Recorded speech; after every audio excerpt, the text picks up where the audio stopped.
Okay, to make the coconut almond fudge, we are actually going to set up a double boiler. Now, you've probably seen me do this before if you've ever been to the Baker's Corner. It basically means we're going to use an indirect source of heat. We don't want to put any of these ingredients directly over heat. It's just a little harsh for the ingredients. We want the indirect heat to be what melts everything together so we can combine it.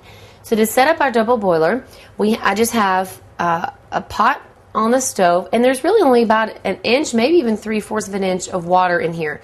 You don't need a lot. We're going to turn the stove on, and we want the water down here to come to simmer boil, so that the steam it's putting off is going to be what heats the bowl and what's in the bowl.